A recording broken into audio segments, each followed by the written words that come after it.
Buenas tardes a todos y todos.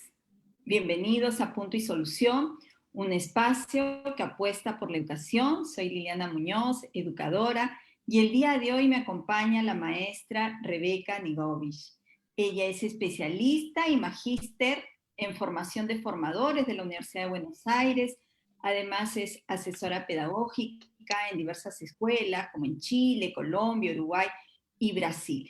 No sigo leyendo su amplia trayectoria porque en verdad que nos tomaría muchos minutos, además que muchos de ustedes ya la conocen. Rebeca nos ha acompañado en un anterior diálogo, pero además también es invitada en diferentes eventos que se realizan acá en nuestro país. Bienvenida, estimada Rebeca.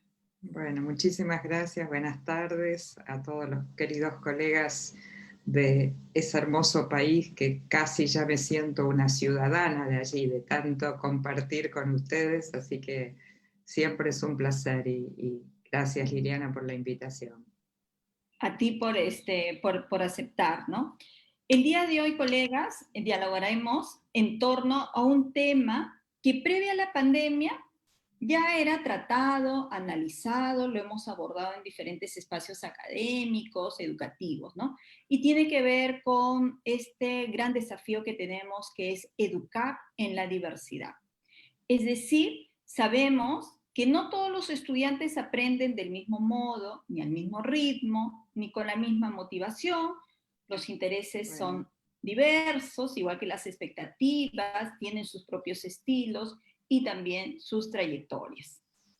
En el actual contexto, retomarlo es necesario, aunque resulte una tarea difícil, pero por ello hemos invitado el día de hoy a nuestra gran colega y amiga Rebeca para que nos ayude a identificar algunas estrategias que nos permita llevarlo a la práctica. Es por ello, Rebeca, que voy a empezar con la siguiente pregunta, un poco para enmarcar la conversación, y es, ¿cómo entender la diversidad en el contexto de educación a distancia y en pandemia? Bueno, yo primero también para, como tú decías, para enmarcar, quiero referirme al concepto de diversidad en el sentido más amplio de la palabra, que es entender que cada estudiante que está en nuestras aulas es diverso, es distinto al otro.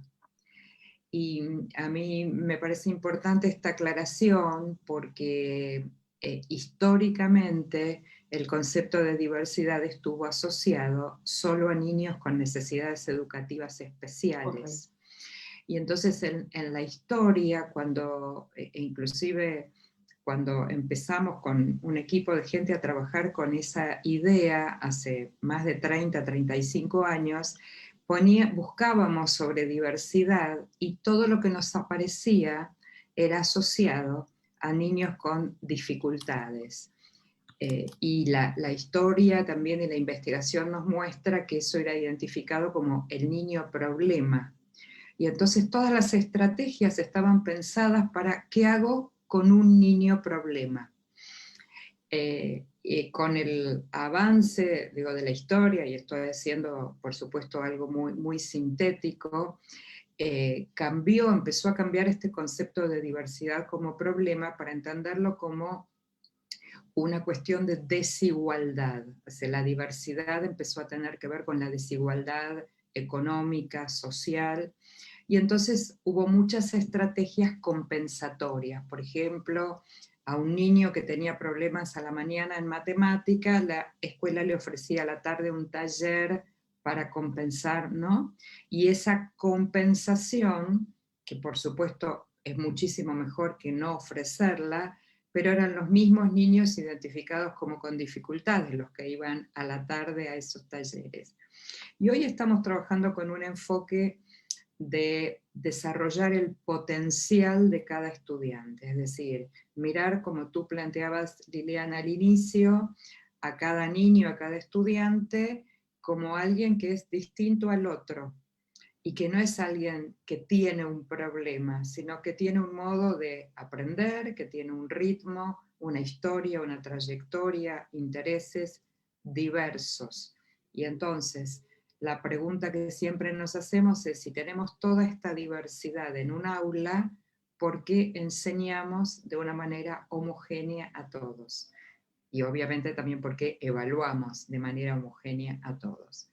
Este es el marco, digo, sintéticamente para ubicar de qué hablamos cuando hablamos de... Por eso inclusive nosotros hemos de alguna manera llevado el campo de la diversidad, por supuesto en la didáctica, a hablar de aulas heterogéneas, porque como el concepto de diversidad, siempre nos preguntaban, ¿ustedes se ocupan de los niños que tienen este síndrome? ¿Ustedes se ocupan? ¿No? Entonces, como venimos del campo de la didáctica, de la enseñanza, ¿no? Del campo de la psicología o de las neurociencias y demás, la respuesta la buscamos en las estrategias de enseñanza. Por eso hablamos de trabajar o enseñar en un aula heterogénea, ¿no? Y ese es un poco en una síntesis a tu primera pregunta para encuadrar el tema, ¿no? Perdón. Ok, Rebeca. Entonces, es importante que nosotros podamos identificar que debemos atender a esas potencialidades, ¿no? A esa individualidad, a ese ser único. Y desde mi punto de vista, no sé si me equivoque, pero tengo la percepción que, si bien es cierto, venimos hablando hace muchísimo tiempo de atender esta diversidad, pero creo que la situación en la que nos encontramos como que nos ha hecho más sensibles y, y sentimos como sistema y como docentes que tenemos que atender a esa heterogeneidad. Porque, claro, mientras el estudiante iba a la escuela, ¿no? Nosotros veíamos a esa persona, a ese sujeto que llega con su lonchera, en el caso de los niños, con su mochila, sus útiles, etcétera, está, interactúa, aprende y se va, ¿no? Pero hoy no, hoy hemos entrado al hogar. Uh-huh. Y al haber entrado al hogar nos hemos dado cuenta de las enormes brechas, de las enormes desigualdades que existen, ¿no? Entonces, por eso que a mí me parece muy importante que como docentes hay una tarea que es a nivel de sistema y hay otra tarea que hay a nivel de la escuela y que nosotros podemos ir canalizándolo, ¿no? Entonces, que nosotros como docentes entonces podamos dar respuesta a esas individualidades que hay en los grupos, ¿no? Y creo que la misma situación nos ha ido, nos ha empujado y hemos ido identificando algunas estrategias para atender a esa diversidad y un elemento clave ha sido contextualizar realmente el currículo, priorizar, ¿no? Priorizar estos contenidos para poder responder a los diferentes contextos en que nos encontramos. Porque cuando hablamos también de diversidad, y ahí me gustaría también que tú nos pudieras ampliar, cuando hablamos de la diversidad hablamos del sujeto en un contexto, ¿verdad? Absolutamente. Del sujeto en un contexto, del sujeto con una trayectoria y un recorrido, del sujeto con intereses, del sujeto con experiencias escolares anteriores, algunas uno diría exitosas y otras a lo mejor frustrantes, un sujeto que se muestra o tiene desarrolladas inteligencias diferentes a otros, o sea, cuando Gardner y Sternberg empiezan a hablar, más que por pensar en una tipología, traen la idea de que la inteligencia no es fija, que la inteligencia se desarrolla, que uno aprende a ser inteligente y que hay distintas maneras de mostrar la inteligencia. Eso nos ayuda a entender también que un niño aprenda mejor mirando, otro niño aprende mejor haciendo algo, otro niño aprende mejor cuando le contamos la historia, el origen de algo, otro niño aprende mejor si tiene algunas propuestas más vinculadas al número, a la estadística, a la lógica. Entonces, si uno mira todo ese conjunto de diversidades, Por supuesto que la primera pregunta que nos viene, y nos viene todo el tiempo, es, bueno, pero ¿yo puedo enseñarle a cada niño de manera diferente si yo tengo un aula con 35, con 40 niños, por ejemplo? O si soy un profesor de escuela secundaria y tengo muchos cursos. Y ahí yo quiero compartir algunos ejemplos para mostrar cómo es posible mirar este fenómeno, porque ninguno de nosotros dispondría de tiempo para preparar una planificación individual, todas las clases para cada uno de nuestros estudiantes. Entonces, tenemos, por un lado, una imperiosa necesidad de conocer mucho más a nuestros estudiantes, no solamente su contexto, de dónde vienen, su historia como estudiante, que tenemos mucha información seguramente, si en una misma institución la maestra del año pasado me pasa información, o sea, hay una cantidad de datos que nosotros tenemos. Pero yo estoy hablando de conocerlos desde otra perspectiva, de conocerlos desde saber si les gusta, por ejemplo, leer solos o que alguien les lea. ¿No? Estoy tomando un ejemplo de niños pequeños. Que si miran televisión, ¿qué programas les gusta mirar? Si tienen posibilidad de estar al aire libre o en recreación, ¿qué les gusta hacer más? Esas preguntas que nos van a permitir saber un poco más de estos estudiantes para poder acercar las propuestas de enseñanza, que ahora les voy a dar un par de ejemplos. Entonces, esa idea de conocer más tiene que ver con la idea de empatizar con el otro, ¿no? Y no me alcanza con que me diga dónde vive y cuál es su mamá y su papá, sino necesito saber más de su vida, de sus intereses, si le gusta más dibujar que pintar, si le gusta más pintar que dramatizar, o sea, toda esa información por un lado. Y por otro lado, voy a usar acá una analogía para mostrar algunos ejemplos. Miren, si uno va cuando se podía salir y uno iba a comer a lo mejor a un restaurante, hay un chef en ese restaurante. Ese chef no le pregunta a cada comensal, ¿y usted qué querría comer? ¿No es cierto? Porque imagínense un restaurante donde entran 100 personas, el chef no le podría preguntar a cada uno qué quiere comer y prepararle la comida.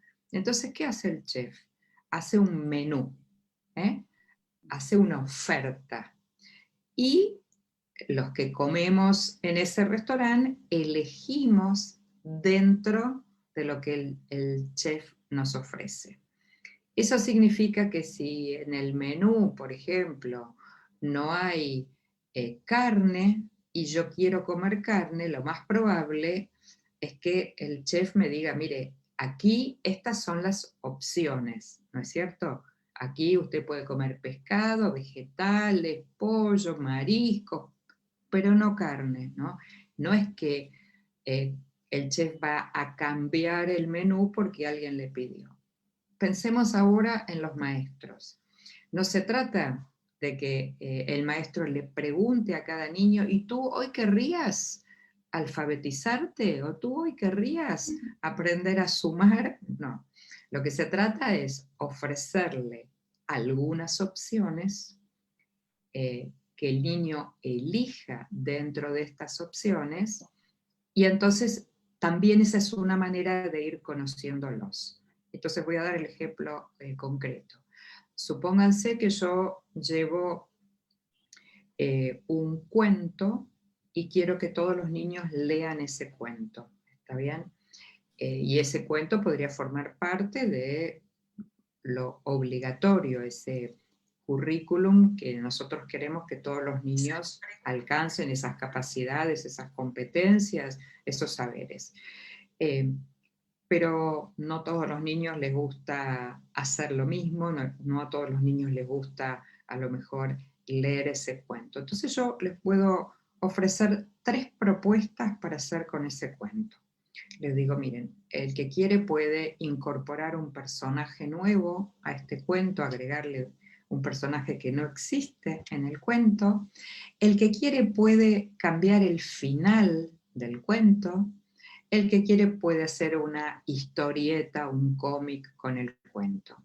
Este es un ejemplo, como ustedes verán, bastante sencillo, o sea, a mí no me cuesta en mi planificación pensar en estas 3 o 4 opciones, y yo voy a aprender mucho de los niños cuando eligen, porque yo puedo llevar un registro, qué eligió Liliana, qué eligió Martín, qué eligió, y tener una pequeña grilla donde me dice, por ejemplo, que Liliana siempre elige cambiar el final.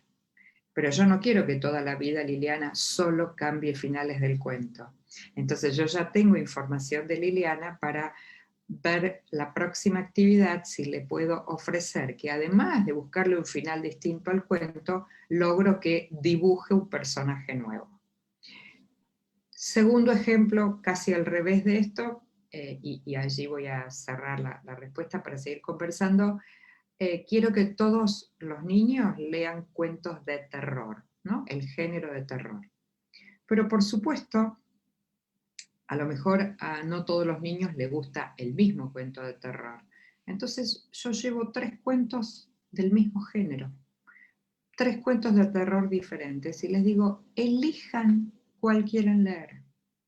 A mí, como maestra, me daría lo mismo que elija cualquiera de los 3, porque los 3 son de terror.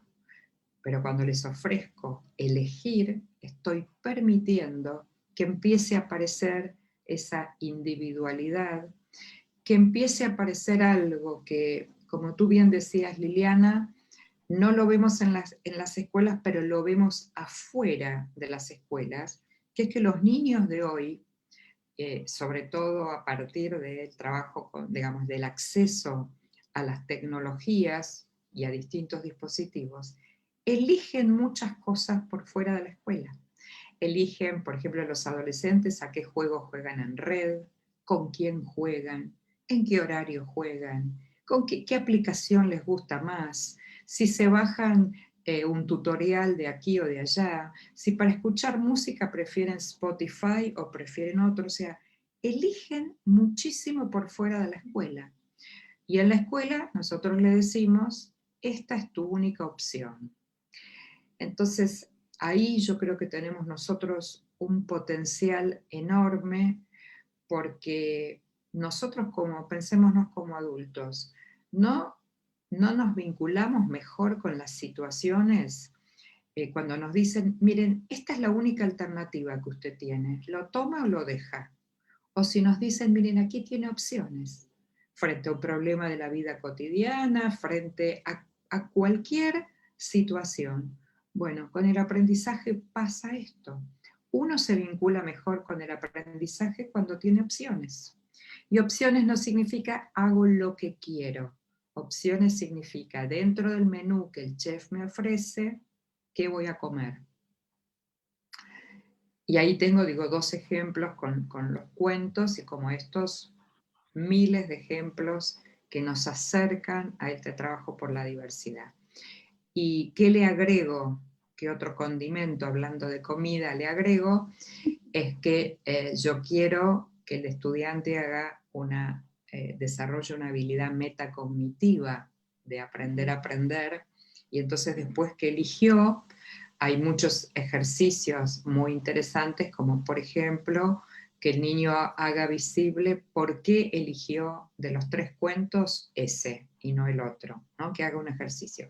Y los niños dan motivos, y nosotros escribimos en el pizarrón. Uno dice, lo elegí porque es el más corto, otro dice, lo elegí porque es el más largo, el otro, lo elegí porque la tapa tiene un dibujo, el otro porque conozco a la autora.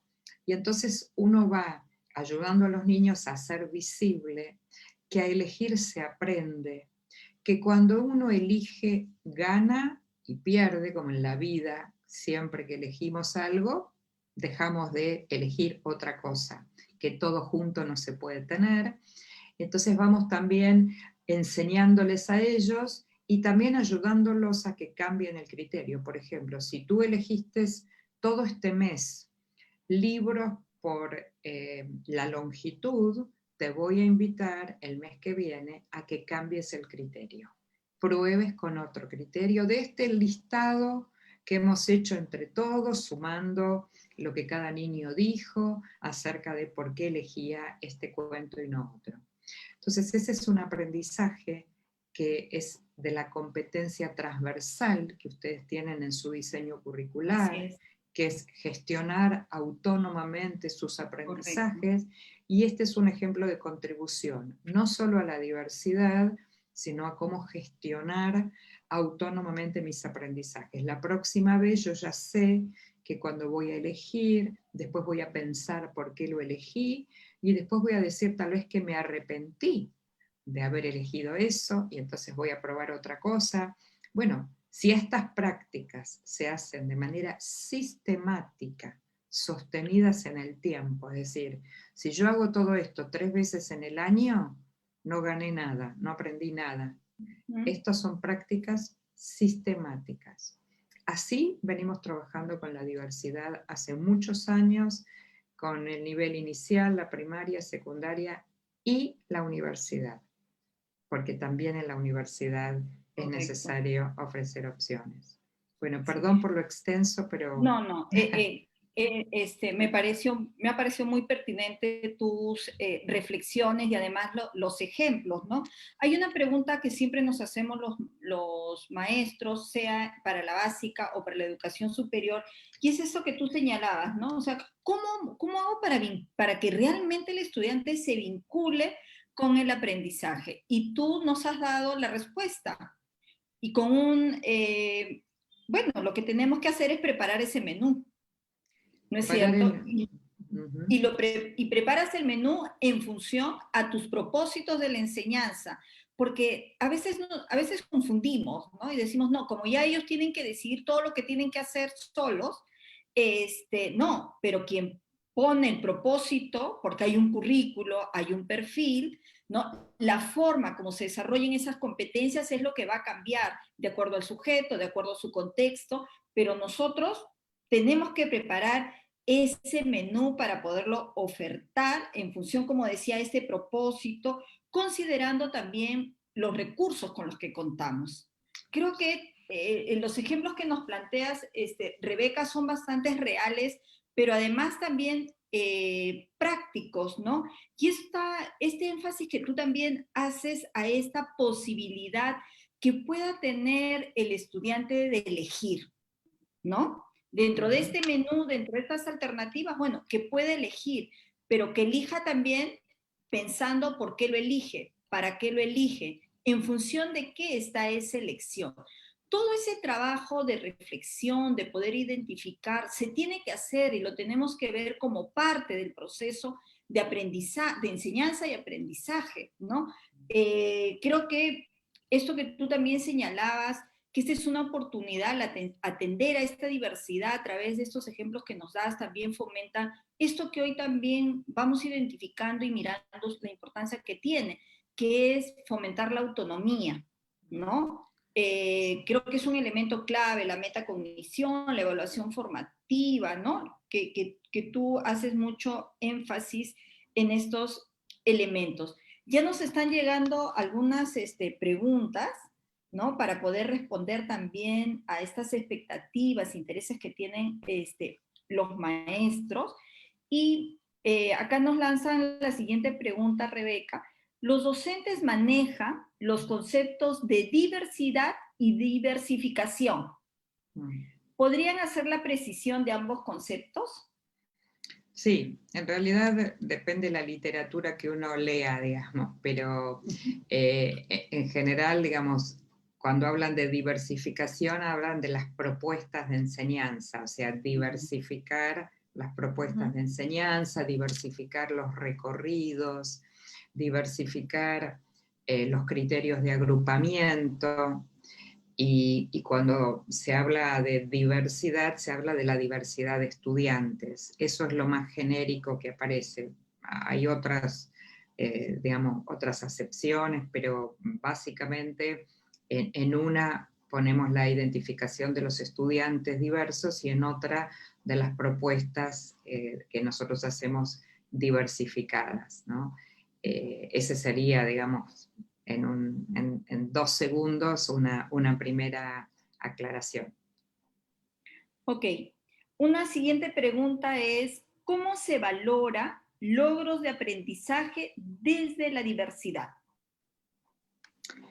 Miren, allí voy a referirme a 2 cuestiones porque evidentemente trabajar y reconocer la diversidad pone en tensión, en un extremo, alcanzar las competencias, todos los estudiantes alcanzando las mismas competencias, y por otro lado decimos, hay que considerar la diversidad de la trayectoria, los ritmos, ¿no?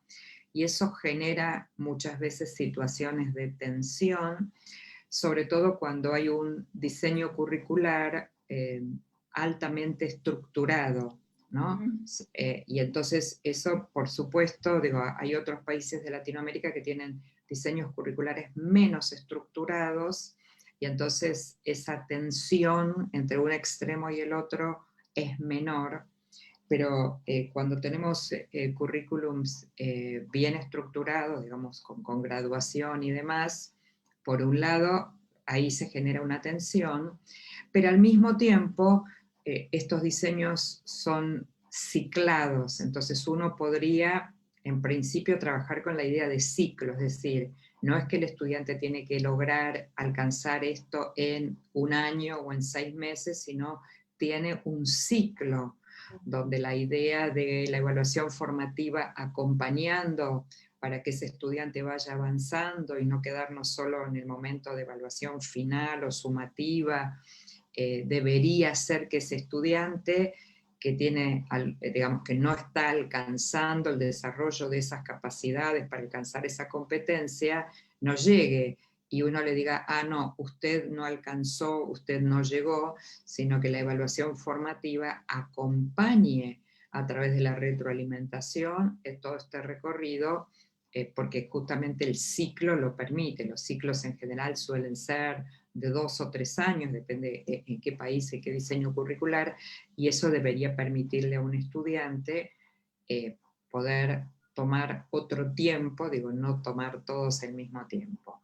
Por supuesto, digo todo esto y uno podría decir, tengo un estudiante que tiene un grado de autismo severo. Bueno, ese estudiante tiene que tener un tratamiento particular porque para abordar el trabajo con él, alguien debería ayudar al maestro a entender qué es un niño autista y cuáles son las mejores recomendaciones, porque en cada una de estas situaciones particulares, los maestros no tenemos por qué saber qué se hace en todas estas situaciones si no estamos formados para eso, y ahí sí requerir una ayuda profesional, ¿no? Muy puntual. Pero eso no es para la totalidad o la mayoría de los estudiantes o de los niños que tenemos adentro, digamos, de nuestras instituciones. Entonces, me parece que esa idea también de logro, los niños tienen que saber qué es lo que tienen que alcanzar, por eso se habla de compartir con ellos las metas que tienen que alcanzar, las competencias que tienen que alcanzar, los niveles, ¿no?, de cómo ir avanzando en esas competencias, los criterios de evaluación. Esto tiene que ser compartido, por supuesto, en un lenguaje accesible para los niños, para sus familias, con lo cual, cuando yo le doy a un niño 4 opciones, el niño primero tiene que entender que cualquiera de esas 4 opciones lo tendría que llevar a alcanzar esa capacidad, alcanzar eso que tiene que lograr. Y eso significa que primero él tiene que entender muy bien para qué va a hacer eso, o sea, que no es simplemente elijo lo que me gusta porque me parece más simpático, elijo lo que creo que me va a ayudar mejor a lograr esa capacidad, ¿no? Y como tengo opciones y además a mí me gusta dibujar, voy a ir por la de dibujo.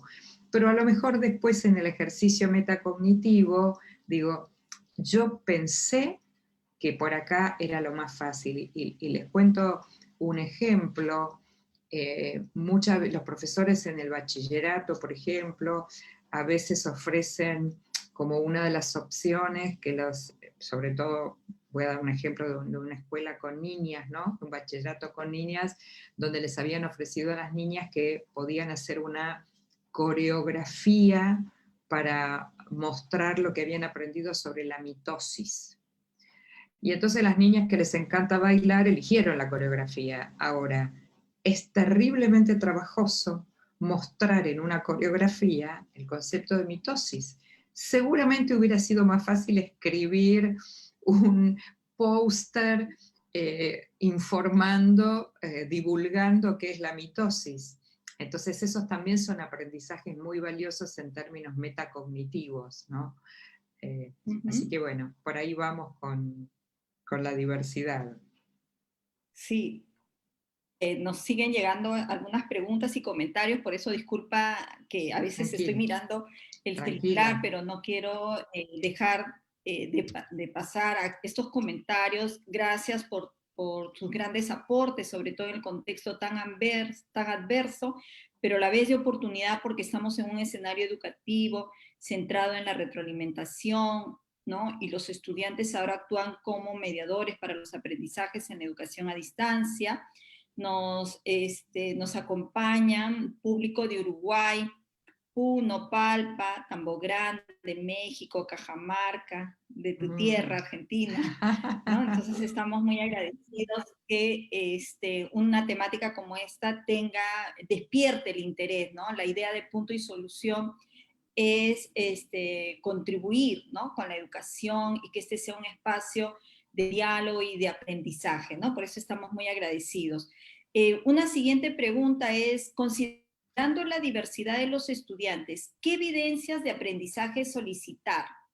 O tal vez también la pregunta podría ser, ¿qué criterios deberíamos tener en cuenta para solicitar estas evidencias?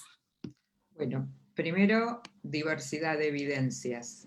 La misma respuesta, primero diversidad de evidencias, porque pedirle, por ejemplo, una única evidencia escrita a todos los niños, evocando información para responder 5 preguntas, sería incoherente con todo el enfoque de enseñar considerando la diversidad. Entonces, diversidad de evidencias que puede ser desde un video, un tutorial grabado en un audio, una carta de lectores orientada a un diario en particular, escribir la contratapa de un libro explicando de qué se trata el libro, que obviamente tiene que ver con el contenido que se está aprendiendo, porque a mí me daría lo mismo tener diversidad de evidencias si lo que está claro es qué vamos a mirar en esas evidencias. Por ejemplo, si yo compartí con los estudiantes que ellos tienen que desarrollar su capacidad de comparación, las evidencias debieran mostrar capacidad de comparación. Y si lo hicieron en un video, o lo hicieron en un texto escrito, o lo hicieron, ¿no?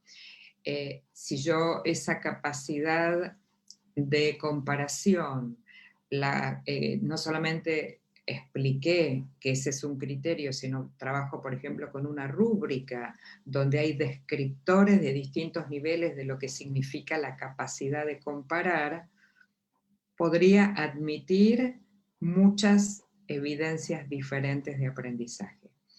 ¿Qué haría con las evidencias? Lo mismo que les decía con los ejemplos de ofrecer opciones. Yo puedo inicialmente decir, estas son las 4 evidencias que ustedes pueden elegir una de estas 4 para mostrar lo que comprendieron sobre su capacidad de comparar, pero puede ser que un estudiante me diga, maestra, a mí se me ocurrió esta 5ª. Y si yo creo que es pertinente, y si a través de esa 5ª opción ese niño o adolescente muestra cómo aprendió a comparar, yo no tendría ningún problema, ¿se entiende? Y es más, podemos ir sumando y enriqueciendo con propuestas que los propios estudiantes generen.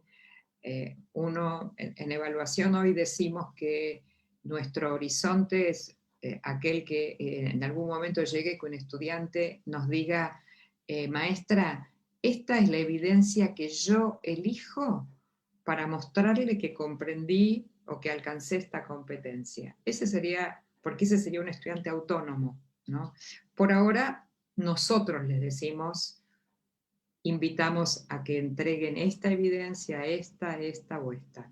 Pero si hacemos bien el trabajo de desarrollo de habilidades metacognitivas, vamos a lograr, obviamente, al final de la escolaridad, porque ese es un trabajo de empezarlo a los 4 o 5 años y seguirlo a lo largo de toda la escolaridad, va a llegar el momento en que los estudiantes digan, maestra, permítame, le voy a entregar una evidencia que muestra cómo yo alcancé esta competencia. Así que diversidad de evidencias. ¿Cómo usar el portafolio en ese caso? ¿Ayuda? Muchísimo, muchísimo. Portafolios es una herramienta maravillosa. Nosotros la usamos muchísimo en todos los niveles, ¿no? Inclusive en el nivel superior, en el nivel universitario, porque el portafolio, primero hay distintos tipos de portafolios, y eso es muy importante porque hay portafolios de mis mejores producciones, hay portafolios que muestran mis avances y progresos, hay portafolios que muestran de qué me siento orgullosa de mis aprendizajes, hay portafolios donde nosotros le indicamos a los estudiantes qué incluir y otros portafolios donde los estudiantes eligen y portafolios mixtos donde nosotros elegimos y ellos eligen. Los portafolios siempre tienen un texto donde el estudiante tiene que justificar por qué incluyó ese trabajo en el portafolio, quiere decir que desarrolla su capacidad reflexiva. Por ejemplo, yo he presenciado muchísimas reuniones de padre a fin de año, cuando había presencialidad, donde la reunión que muchas veces se hace individual de la maestra con los padres y el niño o la niña, donde la reunión la condujo la niña mostrando su portafolios, explicando a su familia con sus portafolios. Y eso es mucho mejor que la maestra le diga, bueno, su hija es muy buena alumna, su hija... Fue la niña la que explicó y mostró el recorrido de sus portafolios, inclusive me acuerdo así con muchísima claridad porque me resultó tan grato y sorprendente, donde una niña en un momento tenía 9 años y se mostró muy enojada y le decía, ¿ven este trabajo que yo incluí en este portafolios? Es horrible. ¿Pero por qué lo incluí? Porque era tan horrible que yo tuve que darme cuenta cuán horrible era para poder mejorarlo, ¿no? Y yo no podía intervenir, estaba solo de observadora, pero digo, la hubiera abrazado y hubiera dicho, si logramos esto con los niños, ¿no? Ya está, nos podemos ir a casa tranquilos. Entonces los portafolios son herramientas maravillosas, pero como todo lo que les estoy diciendo hay que dedicarle tiempo a trabajar, o sea, si yo voy a usar el portafolios, a lo mejor un viernes por mes voy a dedicar 1 hora a que cada niño traiga su portafolio, a que hagamos actividades de feedback entre pares, a que los niños muestren en pequeños grupos parte de sus producciones, o sea, tengo que dedicarle tiempo para que el portafolio no sea eso que el niño va a hacer la última semana de clases, ¿no? Donde va a juntar un poco de aquí y de allá, sino es un portafolio de recorrido, de camino, de trayecto. Y entonces en el camino, como cuando uno viaja, hace paradas, ¿no es cierto? Hace paradas para tomar agua, para descansar. Bueno, el portafolio es igual, es como un viaje y tenemos que tener paradas para poder revisarlo, cargar nafta si tuviera gasolina el auto, todo eso tenemos que hacer con el portafolio. Entonces hay que dedicarle tiempo para trabajar con ese tipo de instrumentos más alternativos, ¿no? Sí, y es una oportunidad, el portafolio nos permite además poder identificar cómo va progresando la competencia, ¿no? En relación también a lo que la colega nos preguntaba con respecto, cómo seleccionar las evidencias. Bueno, un criterio tiene que ver que tiene que ser una evidencia válida, es decir, que te permita valorar aquello que te has planteado, ¿no? Como un propósito del aprendizaje, como una competencia, como un desempeño, bueno, el enunciado que ustedes utilicen, ¿no? Lo otro es que si realmente va a ser significativo para el estudiante, ¿no? Porque nosotros podemos pedirle algo a los estudiantes, pero que no despierte ninguna motivación, interés el estudiante. Por eso me parece genial y me lo imaginaba además cuando tú decías, ¿no? Qué excelente sería que el estudiante tiene y las familias tienen muy claro que los estudiantes tienen que llegar aquí, esta es su meta, ¿no?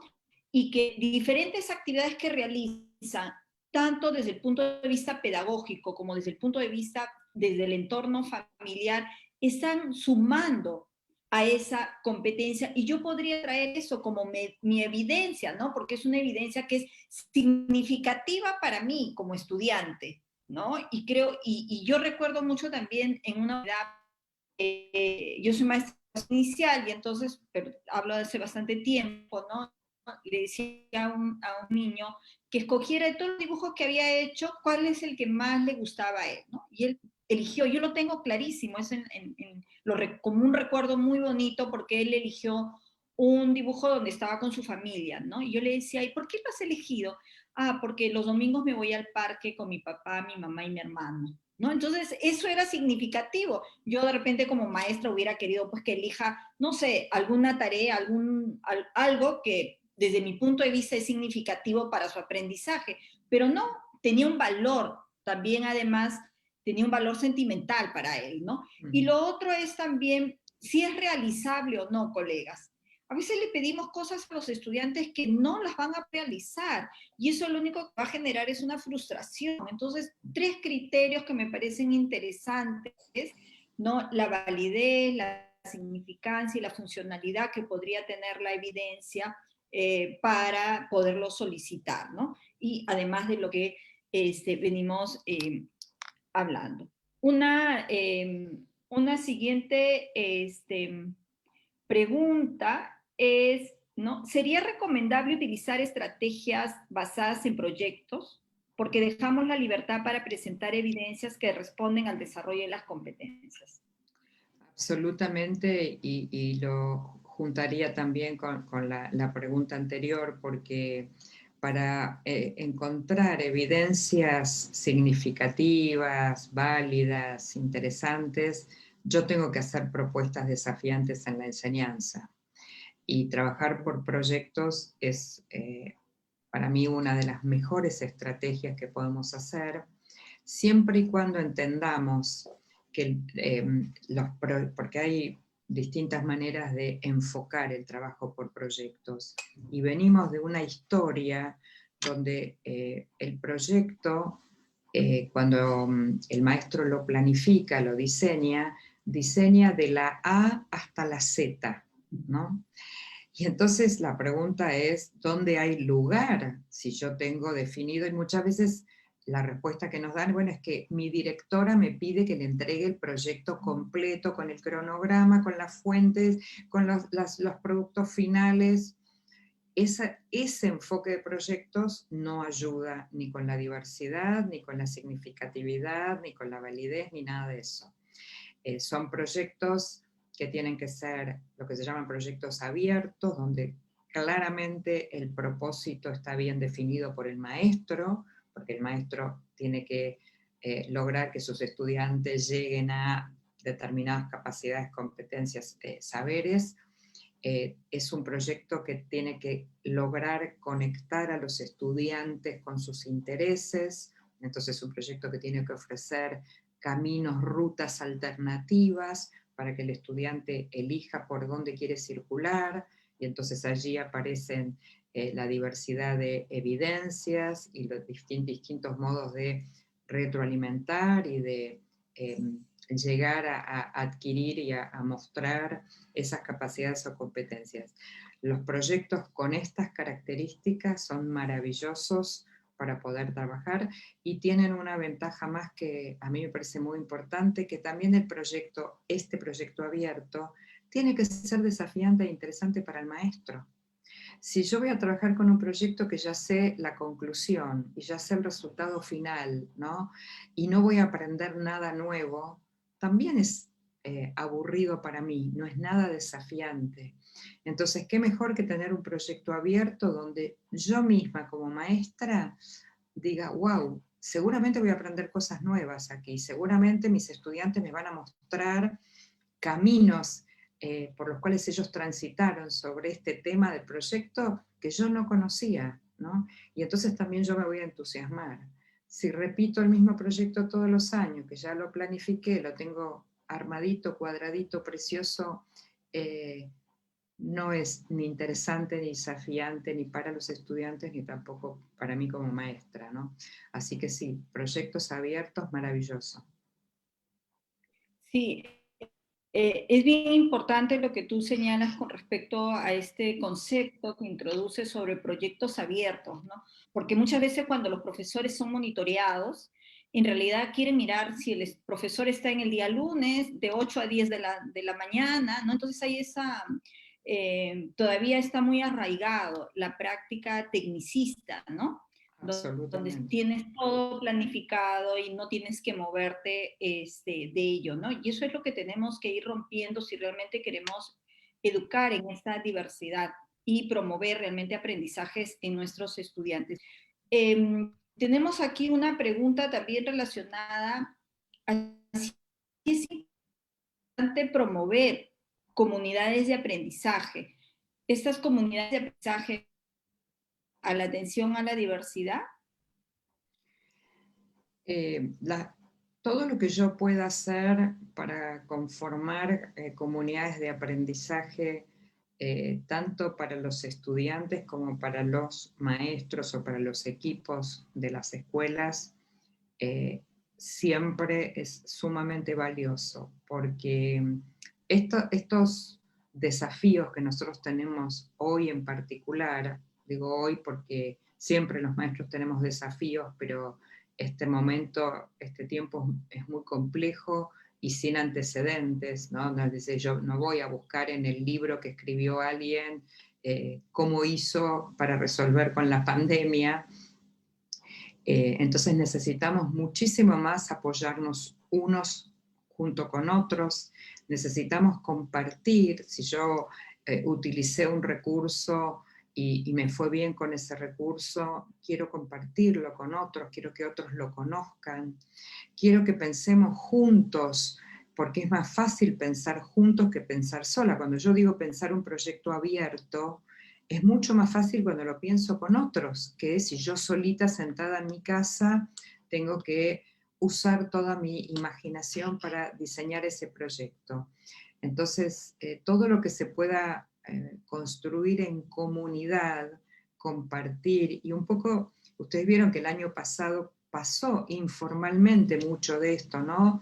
Donde no solamente estuvimos en contacto personas de países diferentes que nunca en la vida nos habíamos encontrado, ¿no? Hasta la posibilidad de abrir plataformas editoriales que abrieron la posibilidad de que uno acceda a un libro de manera gratuita, la cantidad de portales que hay con recursos, yo creo que no tenemos tiempo material de entrar a todos y poder ver lo que hay, porque hay muchísimo, muchísimo material a disposición.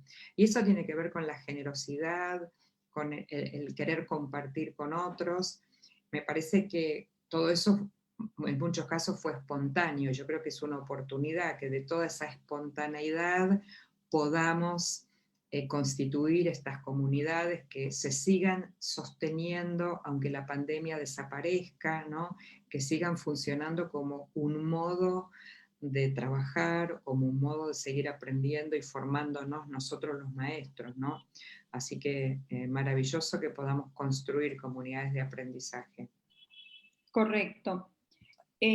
Otro aspecto tiene que ver acá con la formación inicial docente, ¿no? Y obviamente la situación por la que atravesamos nos hace o nos invita a reflexionar en torno a las propuestas formativas que hay, ¿no? Ya sea en los institutos o en las facultades de educación, ¿no?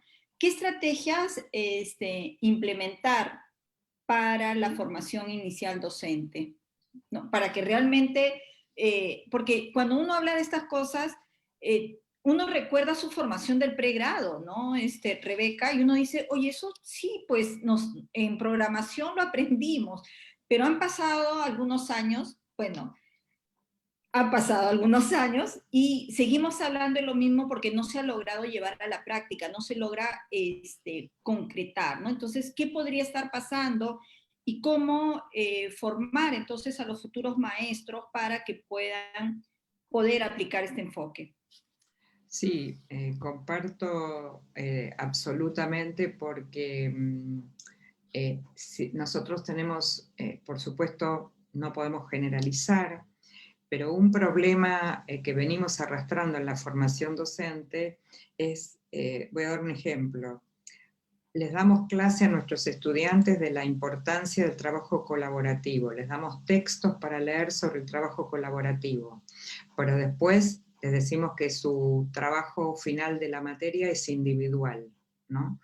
Esto quiere decir que explicamos mucho la teoría de lo que habría que hacer, pero no es esto lo que ponemos en práctica en muchos casos en los institutos de formación docente. En cuantos institutos de formación docente, los profesores le ofrecen opciones a los estudiantes y después analizan y reflexionan sobre qué implica ofrecer opciones. Lo mismo pasa con la evaluación formativa. Les dan teoría acerca de la evaluación formativa y leen textos sobre evaluación formativa, pero después en el examen son 5 preguntas que diga, define la evaluación formativa de acuerdo con cómo la define tal autor, diga los 3 principios fundamentales de la evaluación formativa. Bueno, entonces, por un lado me parece que hay que hacer experimentar y después reflexionar, ¿no?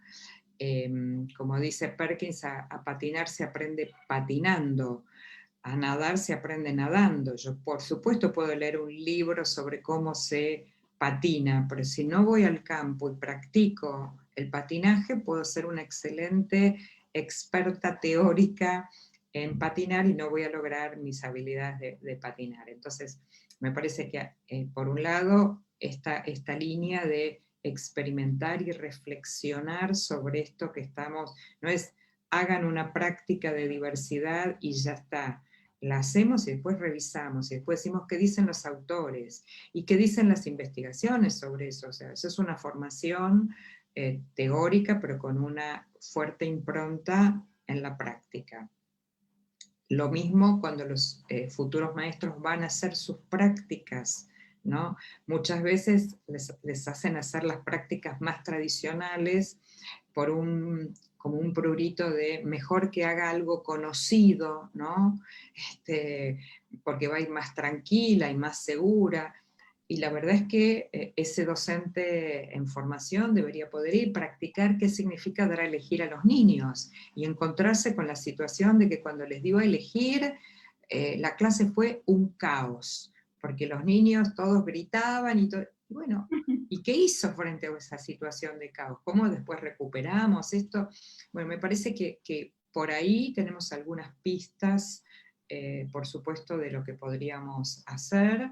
Y por supuesto, cuando formamos docentes tenemos una carga de horas importantes de que vayan a observar clases. Y la pregunta es cuántas veces observan clases diferentes, clases innovadoras, clases, ¿no? Muchas veces, bueno, van a observar aquí porque es la escuela que les permite ingresar a observar o porque y ven una clase tradicional y entonces eso refuerza su propia biografía, su propia historia como estudiante y entonces pasa lo que muchos autores vieron han definido, que si no se contrastan esa formación inicial, esa experiencia como alumno que uno tuvo, si no se contrasta, no se pone en contradicción, lo más probable es que cuando uno termine la formación vuelva a esas primeras experiencias, ¿no? Eso lo dice gente que hace formación docente, pero también lo dijo Gardner en uno de sus primeros textos La mente no escolarizada, si ustedes recuerdan, porque es un viejo libro, pero para mí es maravilloso como él cuenta ahí una intervención que lo invitaron a él en el MIT, porque los estudiantes que egresaban de física, dice que usaban, entre comillas, conceptos sobre, por ejemplo, la caída de los objetos parecido a los niños de 5 años.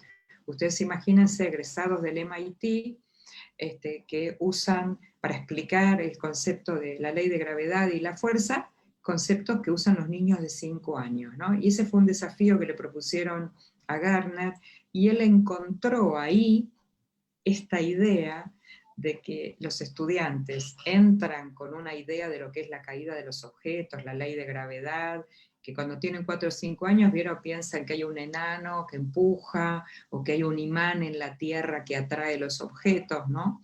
Y él dice, como nunca se contrastaron esas ideas previas con las nuevas, cuando los estudiantes egresan de física, decía, vuelven a usar esas ideas que tenían inicialmente aprendidas fruto de la experiencia, con lo cual súper internalizadas.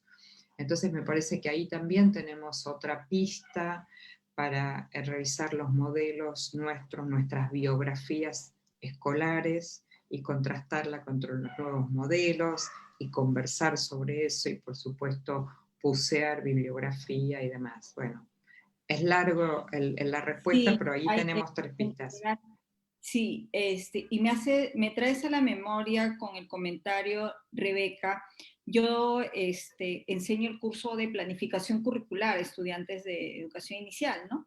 Entonces, estaba con un grupo de estudiantes, y cuando les señalaba de que en la asignatura iban a aprender desde 3 miradas, 3 enfoques diferentes para llevar a cabo la programación, ¿no? Y cuando hice el levantamiento de conocimientos previos, lo primero que me dijeron es, nosotros pensábamos que había una sola forma de planificar, ¿no? Que es lo que viene del Ministerio de Educación, ¿no? Entonces, para las estudiantes fue todo un descubrir de que tú puedes programar de diferentes maneras,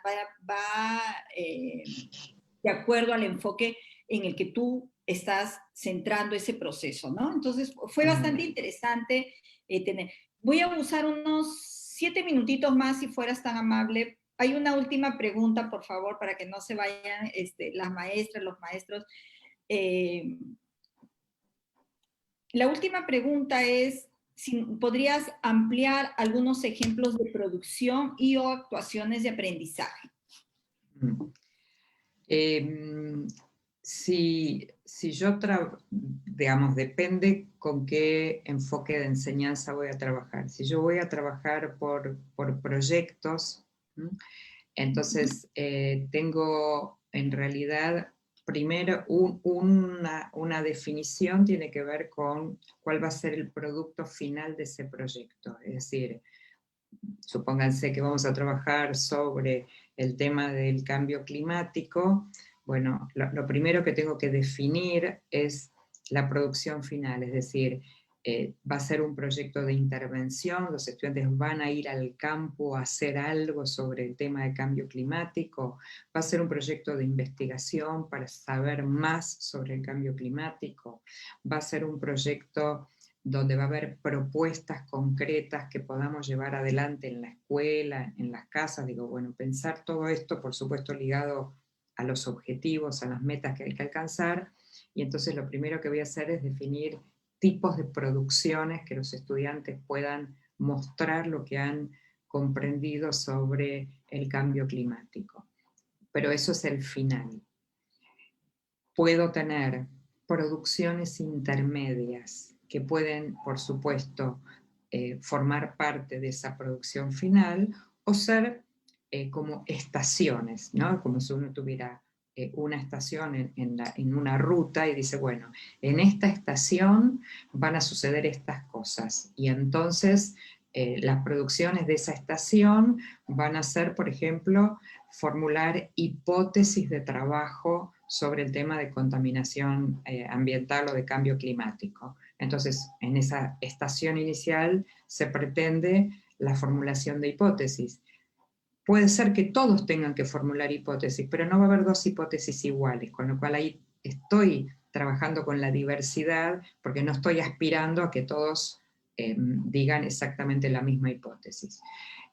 Un segundo tipo de evidencias van a ser las evidencias metacognitivas acerca de cómo están avanzando para poder llegar a alcanzar lo que tienen que alcanzar. Entonces, voy a tener un grupo de evidencias metacognitivas, de retroalimentación, de autoevaluación, que va a ser como otro conjunto de actividades. Digo como ejemplo.